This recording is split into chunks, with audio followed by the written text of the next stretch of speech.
Day 5 weight loss recipes. Hi friends, இன்றைக்கி டே 5ஓட weight loss recipe என்ன அப்படின்னு நம்ம பார்த்துக்கலாம். இன்றைக்கி மார்னிங் எப்பவும் போல் லைம் அண்ட் ஹனி ஹாட் வாட்டரில் மிக்ஸ் பண்ணி நான் குடித்தேன். நீங்கள் இது கூட வேணால் சியா சீட்ஸ் ஆட் பண்ணிக்கலாம். என்கிட்ட இல்லை, அதனால் நான் ஆட் பண்ணல. நெக்ஸ்ட் டைம் நான் ஆட் பண்ணுவேன்.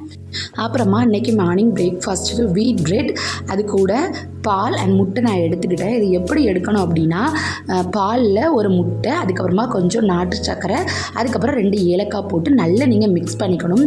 மிக்ஸ் பண்ணிவிட்டு அதில் வீட் பிரெட்டை நல்லா நெய்யில் ஸ்ப்ரெட் பண்ணி அதில் கொஞ்சம் நீங்கள் பாலை கொஞ்சம் கொஞ்சமாக போர் பண்ணணும். போர் பண்ணிவிட்டு எடுத்திங்கன்னா, ஒரு தவாவில் போட்டு எடுத்திங்க அப்படின்னா சூப்பரான ஸ்வீட்டான உங்களுக்கு ஒரு ஸ்வீட் பிரெட் கிடைக்கும். இது ரொம்பவே சூப்பராக இருக்கும். கண்டிப்பாக இதை நீங்கள் ட்ரை பண்ணி பாருங்கள்.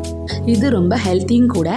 இது எப்படி பண்ணணும் அப்படிங்கிற வீடியோ, உங்களுக்கு ரெசிபி வீடியோ வேணும் அப்படின்னா என்கிட்ட சொல்லுங்கள். கண்டிப்பாக நான் அதை உங்களுக்கு நெக்ஸ்ட் வீடியோவில் அப்லோட் பண்ணுறேன். அதுக்கப்புறமா மத்தியானத்துக்கு 2 இட்லியும் கொஞ்சம் தக்காளி சட்னி, அப்புறமா தேங்காய் சட்னி எடுத்துக்கிட்டேன். இதில் நிறைய காப்ஸ் இருக்கும் அப்படிங்கிறதுனால 2 இட்லியோடு ஸ்டாப் பண்ணிக்கிட்டேன். இடையில ஏதாவது பசிச்சா வெள்ளரிக்காய் இல்லை தர்பூசணி அந்த மாதிரி சாப்பிட்டுக்கலாம். பிகாஸ் அது 0 கலோரிஸ் தான் அப்படின்னு நினச்சிட்டு நான் அந்த 2 தான் சாப்பிட்டேன். அதுக்கப்புறமா எனக்கு கொஞ்சமாக பசிச்ச மாதிரி இருந்தது, கொஞ்சம் வெள்ளரிக்காவும் நான் எடுத்துக்கிட்டேன்.